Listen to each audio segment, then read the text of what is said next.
Oh man, bananas are the new orange.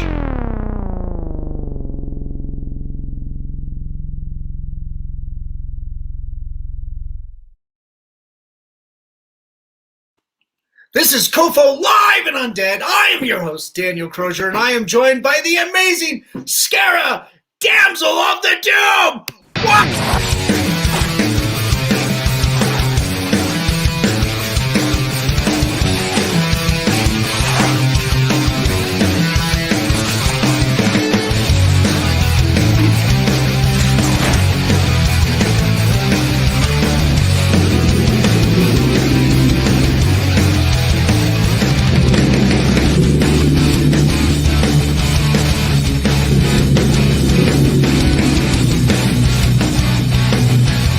Do I have something on my face?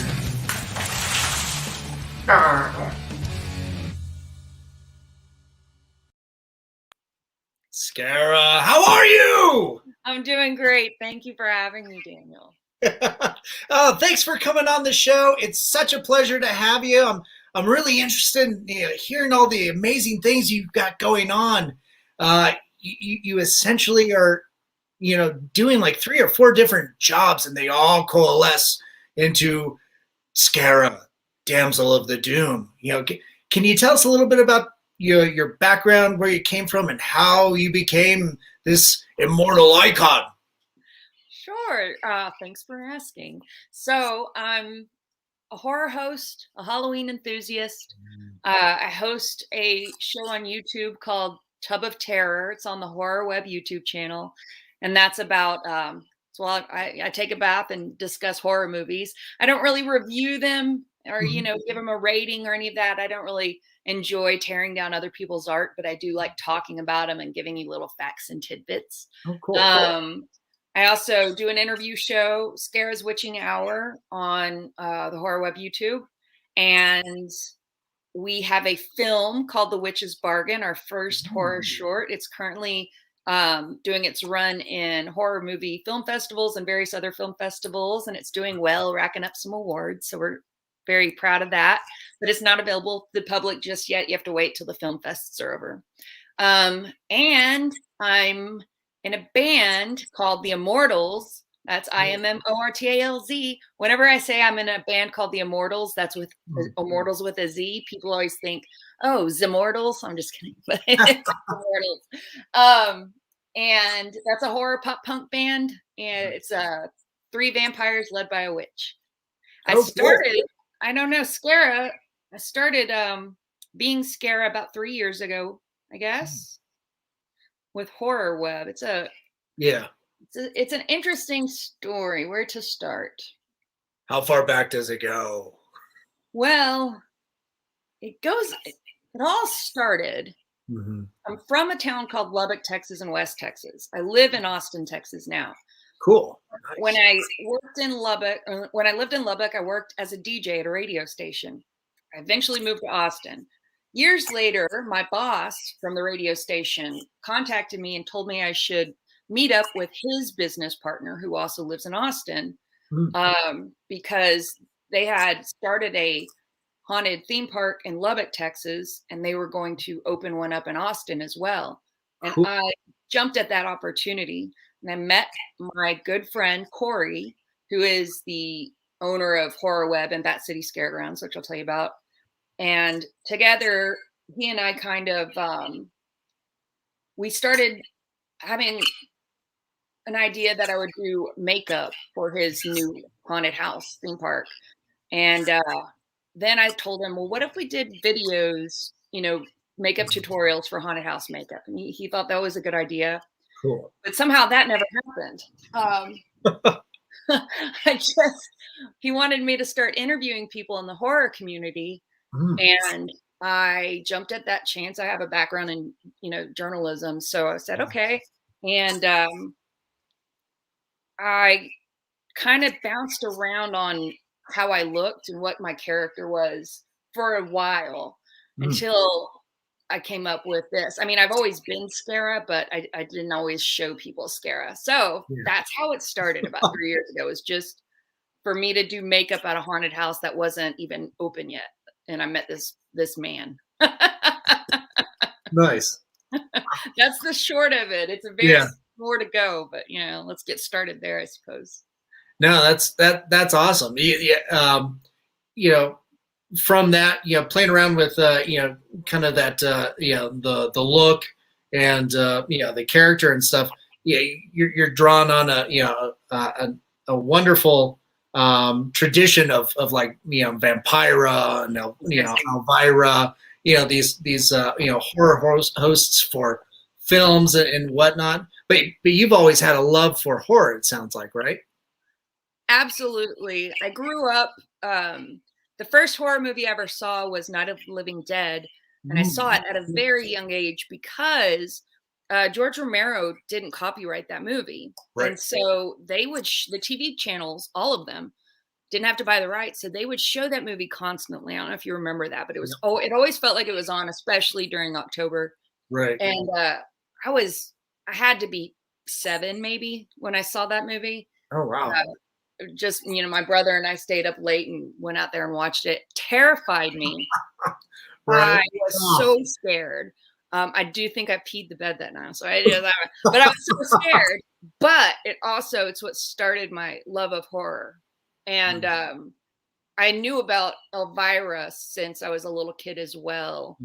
In her, in her heyday. Not that she's not still going strong, but you know what I mean, when her popularity was at its peak.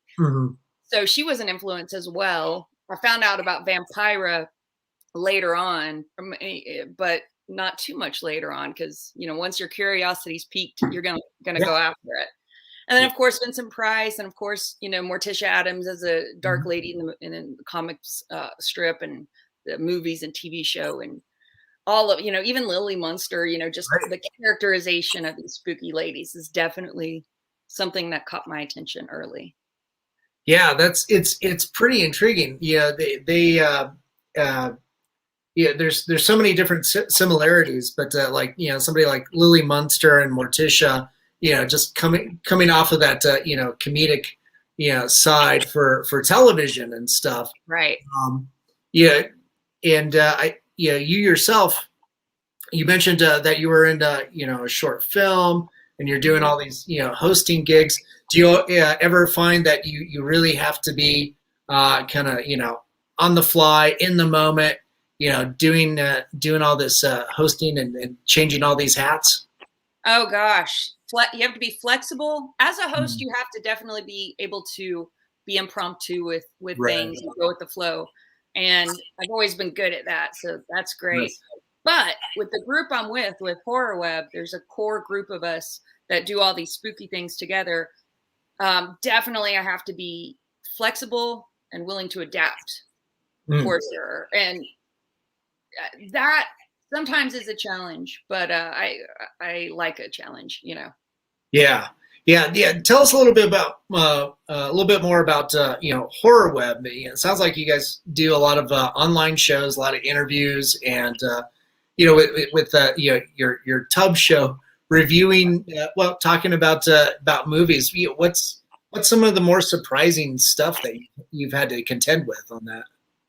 Well, Horror Web is kind of a multimedia horror company, I would say, and it's definitely, we have our entertainment on YouTube. We have our short film.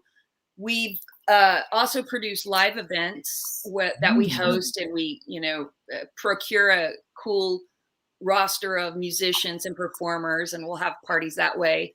Nice. And let's see. Oh, and there's also now a comic book. That's about so cool. Yeah. Oh, that's cool. I didn't know that. Do you have one handy? I do. Hold on, it's right here. Nice. I'll have to send you one. But oh, that's awesome. Oh my God, that's so much fun. There's me. Oh, that's cool. This is Orlok the Defiler, and he's kind of the big cheese over at Horror Web and at Bat City Scaregrounds as well. So Horror Web, this company, that produces things, we it kind of started when the land was purchased for Bat City Scaregrounds, which is now a 15-acre horror and Halloween theme park, haunted house, if you will. Three That's haunted, nuts. three haunted attractions actually on the and a stage and live events and all that. For that city, the land was purchased 5 years ago, and I don't know if you've ever dealt. It seems like you have with your festival dealing with the city, getting your licenses and your permits and your permission to do this and that. That takes forever. Yeah. So while that was being processed and we're waiting to actually build Bat City Scaregrounds, the owner of Bat City decided, let's start Horror Web as something else to do. Okay. And now the two are married basically. So Horror Yeah. Web, the future events that we are going to hold will be held at Bat City Scaregrounds. Nice. Yeah. That's so cool. Wow. 15 acres. How do you feel that much? Yeah. Wow. I can't even imagine. Part of it's the parking lot. Okay. That's true. But it is very large. There are 3 huge and highly produced haunted attractions. Castle Orlok, which Cool. is a very cool haunt. It's a old castle, but there's like a alien surprise, in there involved. I've never seen a haunted house like that one. Yeah. And then Ancient Evil, which is various vignettes or rooms set up for various things like there's a Medusa room, ice caves, the Egyptian, that one I think for me was the scariest one. And then finally we had Clownocalypse, which is our 3D clown attraction that is, I have to say, super fun. People loved it. They wanted it to be a nightclub. It was cracking me up because the music was so good in there and the lights and the 3D. Oh, that's awesome. Yeah, you don't by any chance have like a corn maze or anything like that out there? No, that's interesting. We don't have a corn maze out there. Those are kind of a different deal to run and get right with the timing. But we do have a stage. My band played there every Saturday. We had other bands playing there and other performers. So a big giant stage. And then next year, I think there's going to be Zombie Peep Show's store. Zombie Peep Show is a artist who makes shoes and jackets and hats that are horror themed and related. And then Curia of Arcanum, like an oddity shop, a very beautiful shop, had a little store on property. So just vendors and, you have your concessions and all of that stuff. It was really fun. We were out there a lot. And so it was a nice little spot to be this October. That's so cool. So you're basically helping to run this this event, this venue, this attraction, and at the same time you're having to perform with your band weekly. Oh my gosh. At the same time, off camera, you were mentioning that you were out meeting and greeting and attendees as they were coming in with their kids and everything like that. It doesn't sound like there's much time for sleep. How do you juggle all that? Well, I have to say, thankfully, being a horror host up until this point when Bat City opened kind of trained me because I ran interview panels for Cult Classic Horror Convention. Cool. And so, and I hosted Nosferatu Film Festival and Nosferatu Festival for a couple of years. And then the various events that we did for Horror Web, I got very good at managing time with not only the show, but like my time in between the events. Still, it doesn't give you sleep, it's I just know how to stay on top of things, but it was exhausting. And I definitely have been enjoying the extra hours I've been getting these last few days since we shut down for the season. But we're going to open up again in December for a Krampus event. December 3rd. Cool. And then we'll have a My Bloody Valentine in February and a Dark Carnival too, but I'm not sure when that's going to be. Oh my gosh, that's awesome. Well, let's face it, Halloween is every day. Damn it. This is true. I mean, this is my Halloween bedroom. That's cool. That especially since normie Halloween, the October 31st for all those others, since that passed, I have to, soak it up in here, and I had to make my whole room Halloween. Nice. Yeah, that's cool. Yeah, gotta live it. Yeah, Yeah. man, that sounds like so much fun. So December 1st, you got the Krampus event. December 4th, you got the Krampus event kicking off, and yeah, I'm curious. Do you have anything for St. Patrick's Day? Wouldn't that be funny if we did? We don't. St. Patrick's is what, March 17th, I think. Yeah, We usually somewhere. have in Austin, we have the South by Southwest Music Festival in March, Right. and it just takes over the city. So the people that actually live here, we tend to stay home during that period of time. Right, right. I understand that. I've been to South by Southwest once, and that is all encompassing. It is wild, definitely, and Yeah. traffic's ridiculous. Yeah, well, and that might give you an opportunity to do a little satellite horror event. Just Okay, yeah. kind of attract the stragglers and Pull in from the crowd. Maybe have our own little mini horror music festival during it. That's actually not a bad idea. there you go. The Immortalz can play. I know a band. Oh yeah, we'll definitely. No, that's cool. So now with the Immortalz, has music always been something that you were interested in? I mean, you mentioned being a radio DJ, but were you singing in bands when you were in school, or? Well, no, I grew up singing with my family. My family was the type of family that we would go, to a backyard barbecue, and everybody at the barbecue sang and played guitar. And so I grew up thinking that that's what everybody did growing up, that was everyone's experience, that you go and then like everybody is singing together these various songs. And that wasn't the case. But so in a way, I've been singing since I was little, but not in a band. I would sing at open jams from time to time, Cool. but I never had a band.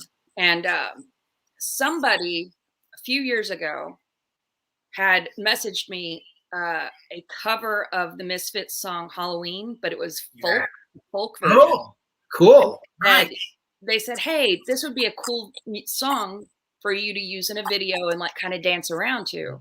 I was like, dance around to? I'm gonna fucking sing that song. Sorry. I'm gonna sing it myself. So I recorded it, and a good friend of mine at the time helped me create a music video for that. And we released it and showed it at a Horror Web event and all of that.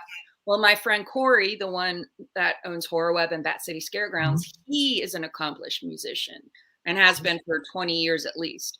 And he saw heard my song and was like, oh, you know what? I've always wanted to do a horror punk band. Would you want to sing for it? And I was like, yes. I don't think I've said no to him about anything. So yes, I will be in your band. And he wrote all of the songs, and it's been really fun. We started over the pandemic, over the first quarantine. We all just started practicing because we were in our little bubble together. We didn't go out and see anyone else. It was just, we were still building the park at that time. So we were like, I don't know, fuck it, let's have a band too. So that's how I got involved with that. That is absolutely amazing. Yeah. Horror themed, punk bands, whether it's, punk, metal, psychobilly, it fits so well in that genre. That's got to be just absolutely so much fun, just living in Technicolor. It is a lot of fun. We've been very fortunate because we after the first video was done for Halloween before our band, when we got together and recorded a handful of songs, it was the shutdown. We couldn't get together at first to practice just yet, but we had already recorded a few songs, and I decided to make a video by myself with the help of one other person, and it turned out fine. I think you're going to show it later. It was cute, but then we met another director named Boudreaux Partita of Penny Rock Productions, and he asked if he could start producing some of our music videos. So he's done 2 for us that have won awards, and they're really cool too. So it's one of those things I find that, first of all, saying yes more than saying no is a good thing when you're trying to get something going. I Right. decided to just start saying yes to everything, almost everything, you know. But and then the second thing is, if you have to start doing things yourself and be passionate about them, and if you do that, other people will want to be involved too, and help. And sometimes that's a curse, and sometimes it's a blessing. For me, thankfully, it's been a blessing more than once. So Good. we Nice. definitely are living in Technicolor. That's awesome. Yeah. Oh, that's so fantastic. Yeah, it's amazing to see, you know, the doors that open up for you, you know, when you you know, yeah, say yes, and you know, collaborate with other, you know, kind-hearted souls. Put it in the work yourself first. Don't expect, you know, people to come and be your photographer and your director and this, that, and the other. Like, you start putting out your ideas first.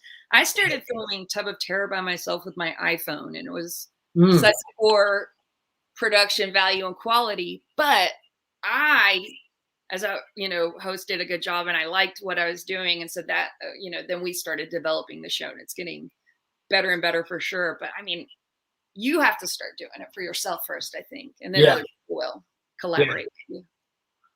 Most definitely.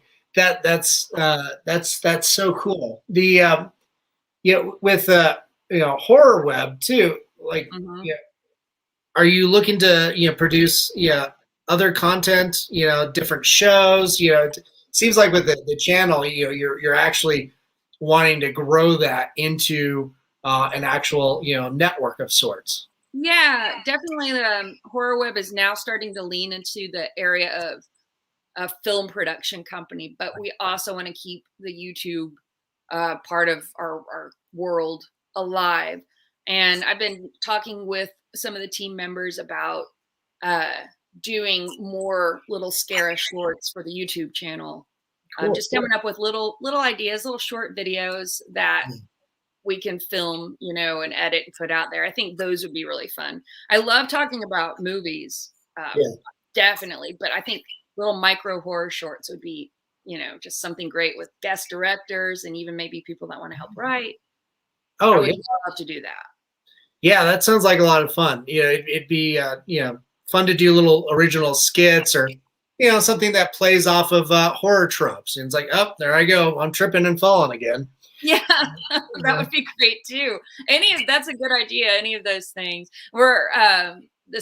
The script for our second movie's been written, and we are about to start pre-production for that, for our next horror short. So it'll be kind of back and forth between doing content for YouTube and social media, and then this film, which means, you know, my time will be limited yet again, but that's okay. What else you can do with time? Right.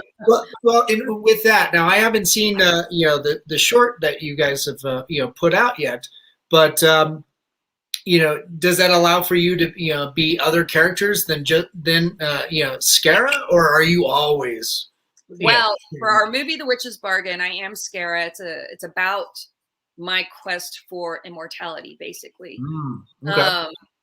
So, and I host it. So kind of like Elvira, or the Crypt Keeper, how they would talk about the movie a little bit and then show the movie, and then at the end of the movie come back on. I do that for that movie, and I'll be doing it for the next couple, I suppose, that we are going to produce.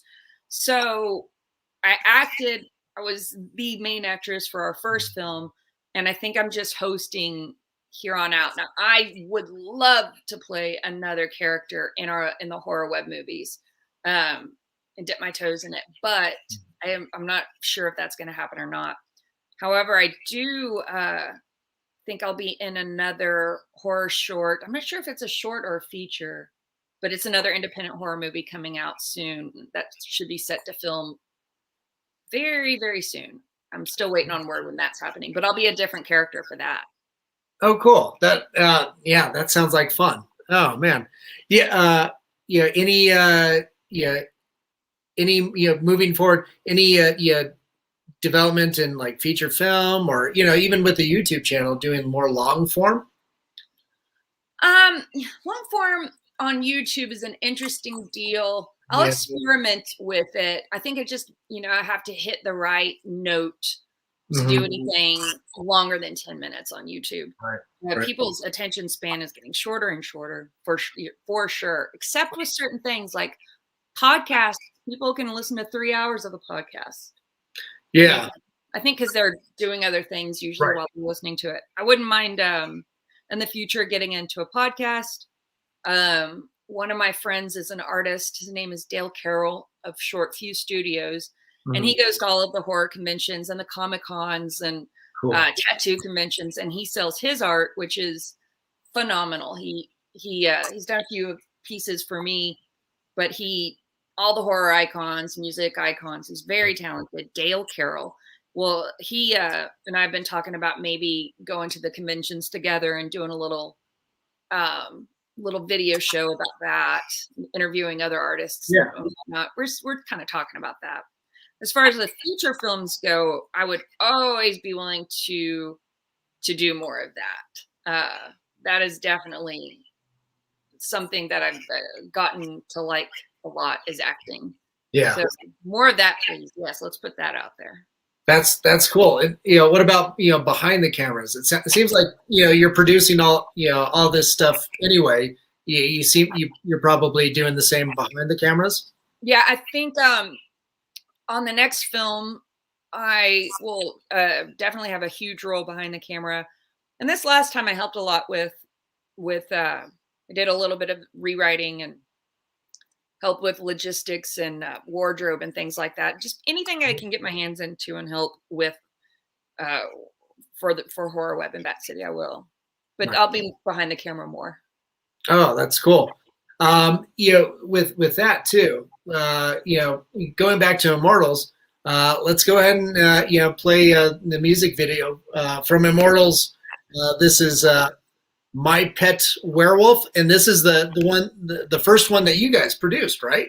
Yeah, this is the first one that I did on my own with the help of one other person. It was it was just a pandemic project, is kind of how it started out, but Right. It holds a little special place in my heart, and people like it, so I'm proud of it. Oh, that's so cool. Yeah, let's get this thing going on here. All right. And let's see if this thing plays. She wanted all: immortality, fame, a pet werewolf. It's a lesson as old as time itself. Be careful what you wish for.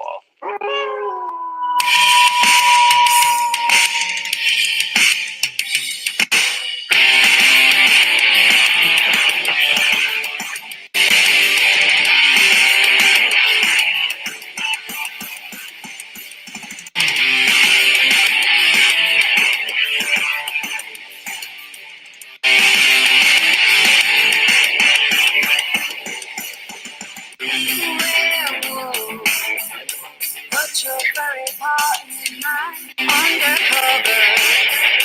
Yeah, you give me one at night, but waiting to heaven honor if you my pin. Oh, that man, it's a major fucking issue, boy. I come home from working all day just to find that all my shit has been sprayed. I'm like a dead werewolf. I wish you would probably trade this fucking dead werewolf. My heart is dead. Never get a dead werewolf unless you got who's me. I love my dead werewolf, but I have to keep it a chain.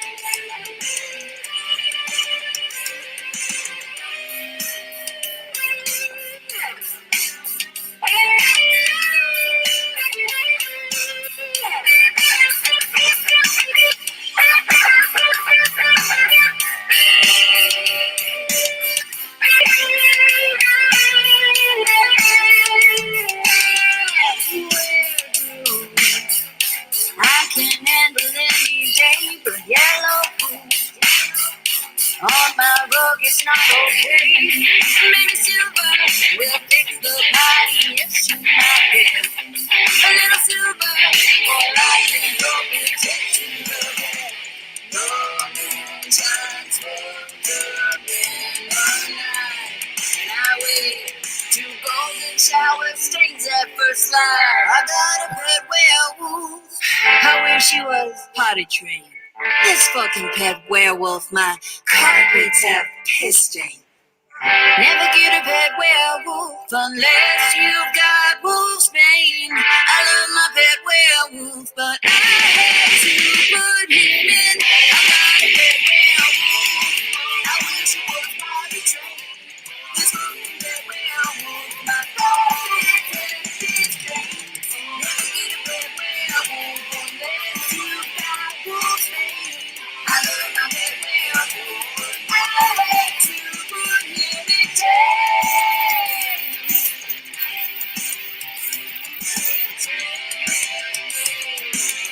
I had to put him in chains.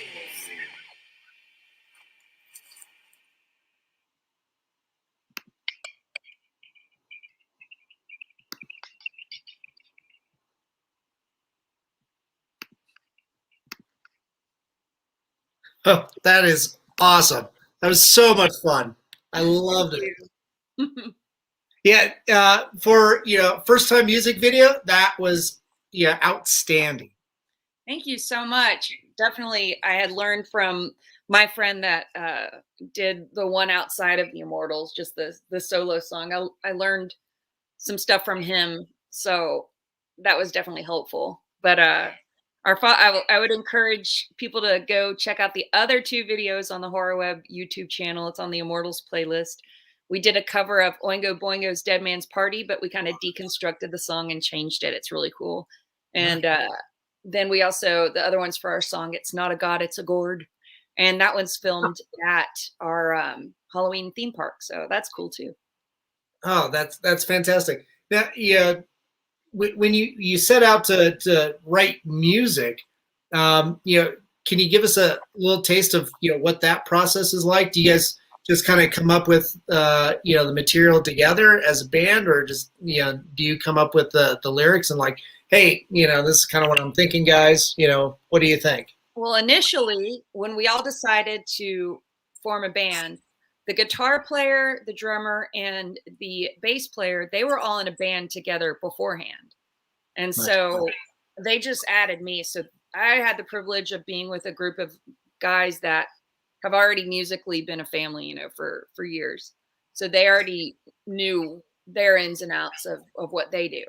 Now, Corey, the guitar player and the owner of Horror Web in Bat City, he is a very, very creative and smart and talented guy.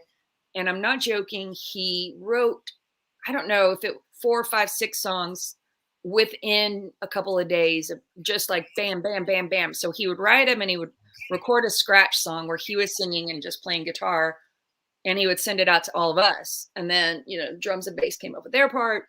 Cool. He'd already written most of the lyrics. And when we first started, I just would listen to the song, kind of sing what he's saying, and try to get through singing the songs without laughing, because some of them are just hilarious. And then as we started going, he would, like with one of the last song we wrote was called Sasquatch Ska, and he wrote the chorus for it. And then he asked me to finish writing the lyrics for it. So that was cool. So I started doing lyrics writing. But the boy, he does all of the arrangements and all of that. The drummer also does some of it, I believe. But he's a very smart guy, very talented, and very what's the word? What is the word when you're very good with your time? What's that called? Good at time management. Time management, but definitely diligent. Takes the opportunity to do as much as he can, as well as he can, as often as he can. Okay. Very amazing in that respect. Nice. That sounds like a tour de force. Definitely. Oh, that's awesome. You've got an amazing circle of talent that you're working with. With the band, is there any opportunities for touring? Oh, I would love that. So now that Halloween's over and we can get back to recording more songs, we have a few more. All of the songs are written enough for an album, so we have a few more to track and get recorded. And then hopefully, we'll be able to release an album. Right now, you can get all of our songs on all the streaming services. Oh, cool. Immortalz, so you can listen to all the ones that we have out now. But I do think it would be cool to have, a physical copy. I know people don't really listen to CDs and whatnot these days, but I still purchase vinyl. Mm-hmm. A lot of collectors, and I know it'd go over well at conventions and stuff. And people are always asking us at our shows if they could buy one anyway. So I think that would be cool. And if we did ever have the opportunity to do a tour, I think all of us would take it. It would be great. Yeah, I think that would be awesome. The humor aspect too. It's so it's so much more fun, and I think it's engaging for an audience that might not necessarily be, maybe they're not open to horror or anything like that, or the horror bands. Because typically my experience is people look at that, it's so niche, Right. And it doesn't have to be, it's that stuff is so fun. It's like, why aren't more people into that? I know we definitely lean into the ridiculousness of it, and I think that's what's attractive to people. Yeah. The musicians, the band itself, it's a talented group, but we don't take ourselves seriously. And our number one priority is for us to have fun. And at our live shows, we want the audience to have fun. The more fun they have, the more fun we have, kind of thing. Ghost definitely is kind of a blueprint for that. I find just, you've had horror bands in the past that did take themselves pretty seriously. Right. And then Ghost comes along and they're like, it's a wink and a smile, but they're very talented. Amazing musicians, songwriting is top notch, but they lean into it. And I wanted to do the same with the Immortalz. Cool. Oh yeah, that sounds so cool. Well, I can't wait to see you guys come to Denver. That would be awesome. Yeah, Austin's a great place too. I just need an excuse to get back out there. I've got a bunch of friends out there as well. So. Do you? Yeah. Just a couple of guys that work at South by Southwest. So. Oh, you should. Well, when you come out, come see Bat City Scaregrounds. We'll show you. Yeah. Behind the scenes. Oh man, that would be so amazing. To catch all that. I mean, with that, I mean, to put that together and to run that, and you're doing all these like out of season shows, out of Halloween season, let's say, shows. It's got to be just an amazing feat. With before we went live, you were mentioning too, learning how to engage, with the public. You've got your horror fans, as you mentioned, and then you've got your families coming. It's like, what version of Scarah do they, do these different groups get? It's so funny when being Scarah at conventions with horror fans, they all get it immediately. Oh, this is a dark lady. She's got blood tears. This is some kind of witch or vampire. I don't know what it is, but they know the shtick, Yeah. And they love it. They buy into it right away.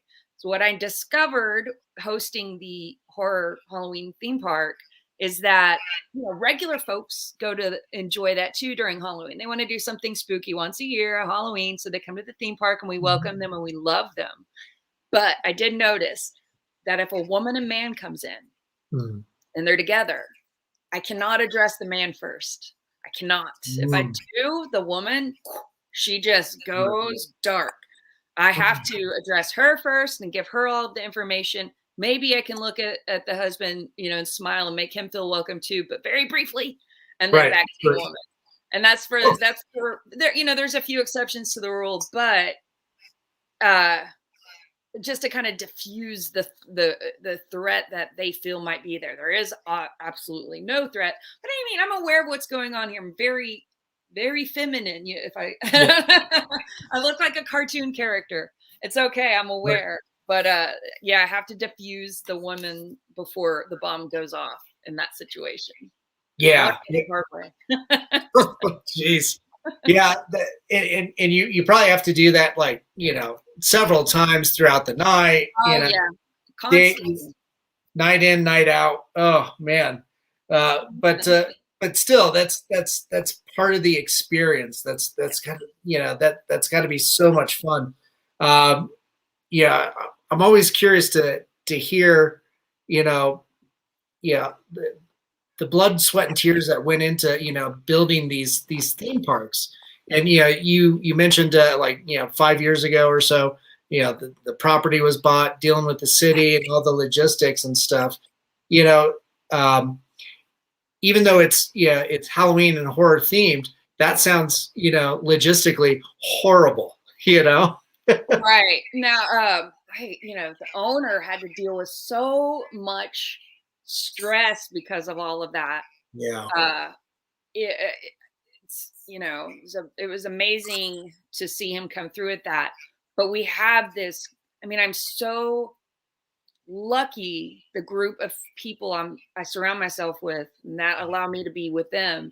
There are some of the most talented artists, just good creative people, and they all work so hard. Yeah. As a passion project. Nobody's getting rich right now off any of this. It's what everybody wanted to do. And so we had a leader that was helping bear the brunt of a lot of the stress. Everybody worked hard and dealt with stress as well leading up to opening. But it was such a cool experience to be involved with. I have to say, you do your daily duties all day and you complete and clock out. Most people at that point go home and eat dinner and, watch The Real Housewives of what the hell ever and Right. call it a night. What we did was we did our daily jobs, clock out, and then we go and build for another 6 hours at night at this park for years. And especially the last year, the building became super intense and we were there every night of the week. It felt like, and some weeks it was every night of the week. So when we opened, it was just surreal to be finally open and seeing people come to our park and leaving great reviews. We basically have a 5-star review or a rating on Google reviews now, except for one dude who gave us a 1-star review, which I just can't take seriously. Like, 1 star? What? This isn't the McDonald's playground. You know what I mean? Like, how's this 1 star? But there's always one. So there's always got to be one stinker in the bunch, right? Oh, yeah. Yeah. No, that sounds awesome. It sounds like it's such an amazing passion project, to get off. And you guys have a wonderful, core of, talent and dedicated, people, wanting to see this keep going. And especially, coming out of, COVID and, pandemic and stuff, it's got to be so endearing to see people again and not just out in, working within your pod or whatever. Definitely is nice. And to see people have fun and to not be super worried about it. We're very safe at the Halloween park. All the actors in the attractions wore masks. So most people are vaccinated. We did our best to, not be spreading COVID, but the numbers are low in Austin right now too, which is great. Cool. But It really was fantastic to finally have Halloween back in that regard. Right. And we look forward to next year it being even bigger. Yeah. That'll be awesome. So much fun. And so cool. And see more of the Immortalz, live, and hopefully by that time working on your second album.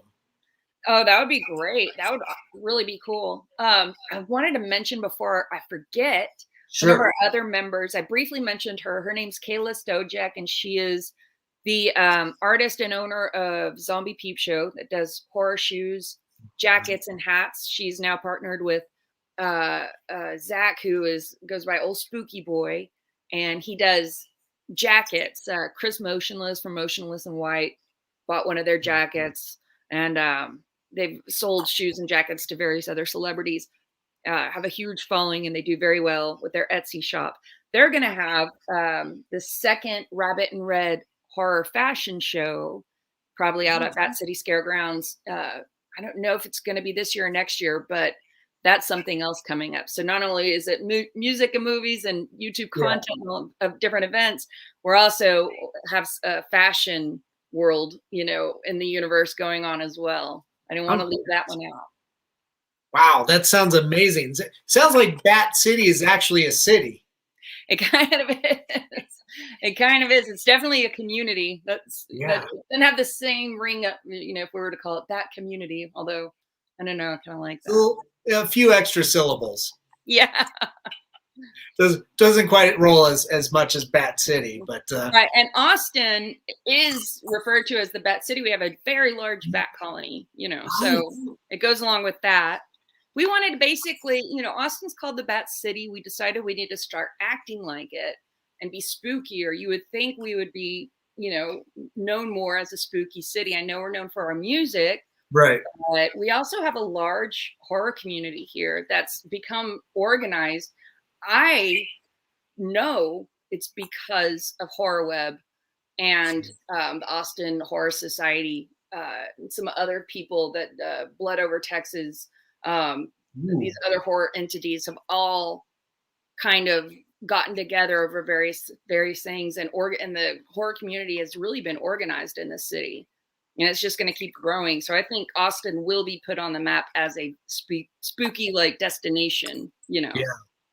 Oh, that's awesome. Can't wait to visit Austin again, the Bat City, not just the place where weird stuff happens, because we already know it. Yeah, exactly. You got to keep Austin weird for sure. Yeah, I do remember seeing, you know, I can't remember the name of the bridge, but bats flying out from underneath there. Yeah. My friend crossed it and then turned around and it's like, oh shit. Yeah, that's undeniable. It's a large community. Yeah, that was so cool. Scarah, you know, we're just about out of time. Yeah, can you tell us where fans can catch you next? I'd love to. So you can always find me on my various social media platforms. Scarah_Damsel of the Doomed on Instagram. I think it's the same on TikTok. I have a Facebook page. So all of those you'll see, you know, weekly updates on that. The Horror Web YouTube channel. I have my interview show, Scarah's Witching Hour, which we're about to start booking more guests for our next season.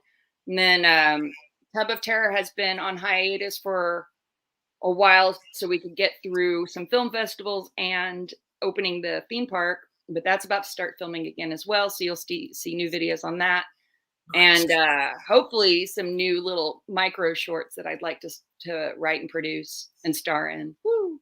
And then the Immortalz, if you're local, the Immortalz will be playing Cult Classic Convention in February and some other shows that I'm still trying to get a solid date for. But we'll be playing definitely more in the next year, 2022, all over town. And who knows, maybe we'll be able to come and play in y'all's area as well. That would be fantastic. Yeah, come to Denver. It's we got a little higher elevation, but that's about it. And also, if you're lucky, not lucky, if you're local, which I guess is lucky, then like I said, December 4th is our Krampus event at Bat City. And then in February, we'll have My Bloody Valentine. We'll have a Dark Carnival event coming up in the future. And then Zombie Peep Show's producing Rabbit and Red Peep Show #2. So those are all of what's going on soon. Oh, and I'll be hosting Nosferatu Festival for Gore Noir magazine. Nice. That's in March, I believe, this year. I don't have, if you don't mind, let me just get that date really fast. I don't want to, but Nosferatu Festival is a vampire, festival here in Austin, Texas, which is cool. I think this will be the third one. I've hosted 2 of them. And let's see if I can find the date. Here it is. March 6th, I believe, that weekend of the 6th. I think those are, and then in February, Cult Classic Convention, I should be running panels and then performing there. So those are, it's a good solid mix of live events and produced content for the interwebs. Oh man. Yeah. That's absolutely fantastic. You are inspirational in doing all these amazing things, and motivating people to really invest in their art and their creativity. I love it. We don't know how much time we have. You know what I mean? Right. I do really enjoy the memento mori type of mindset where it could all go at any moment. And Yeah. I spent a long time not doing anything but just working a job I kind of liked, and then coming home and just watching TV. I got sick for a while with a chronic illness, Oh, no. and when I got better, I didn't want to waste any more time, and I just hit the ground running and met the right group of people. So Cool. you never know how long you have. So I say just use up every bit of time you can for whatever you're passionate about. Oh, that's fantastic. That's so very sweet. And we're glad that you're still with us. Me too. Uh, For now. I'm kidding. Oh, hey. You're immortal. That's true. I mean, Sell the character. Yeah. For everybody watching, the YouTube channel for Horror Web is scrolling down at the bottom of the screen. So make sure you visit that after this broadcast ends. And Scarah, thanks so much for being so generous with your time and talking about all the cool things that you're doing and you and your cohorts have going on in Austin.